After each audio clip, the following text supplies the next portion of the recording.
प्रत्याशी news channel, सच है तो बोलेगा।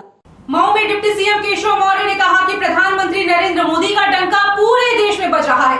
लोकसभा चुनाव में जनता ने कमल खिलाया तो अगले 5 वर्ष हिंदुस्तान को 100 साल आगे ले जाएगा। हमारा देश विश्व की अर्थव्यवस्था में नंबर 1 हो जाएगा।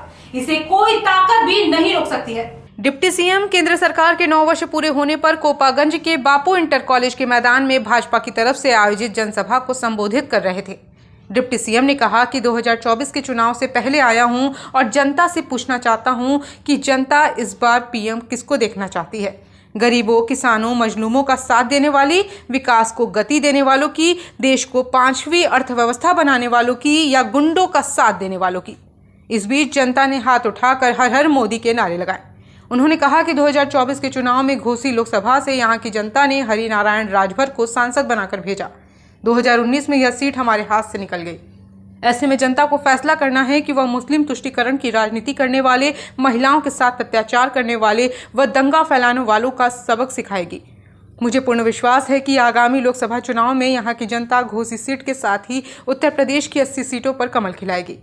उन्होंने कहा कि सपा, बसपा व कांग्रेस एक ही थाली के चट्टे बट्टे हैं। इनके मंसूबों को जनता समझ चुकी है।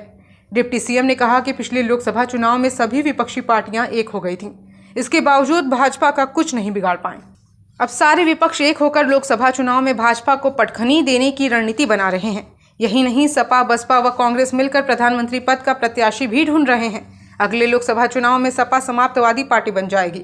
कांग्रेस की रायबरेली की एक सीट बची है। अगले चुनाव में यहां भी कमल खिल जाएगा। उन्होंने कहा कि पीएम जैसा ईमानदार उम्मीदवार देश में कोई है क्या? भारत का विश्व में पताका फहरा रही है। पिछले चुनाव में यहां से 64 सीटों पर भाजपा ने जीत हासिल की थी।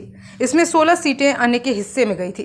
इसमें आजमगढ़ की सदर सीट दिनेश लाल निरहुआ जीत चुके हैं।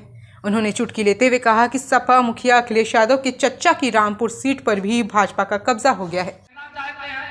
लेकिन इसके बाद भी भीषण गर्मी में आप रुके रहे।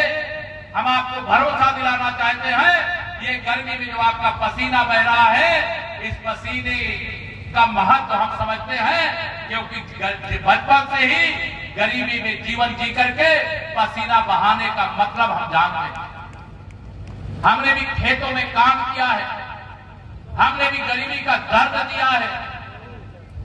हमने किसान के पुत्र के रूप में अपने खेत में अपने माता पिता के साथ काम किए हैं। मैं आज सब लोग यहाँ पर जो भी एकत्र आए हैं, बहुत सारे लोग आए थे, नहीं तब देर हो गई, बहुत से लोग चले भी गए हैं, लेकिन उन सब तक मेरा इतना ही संदेश पहुंचाना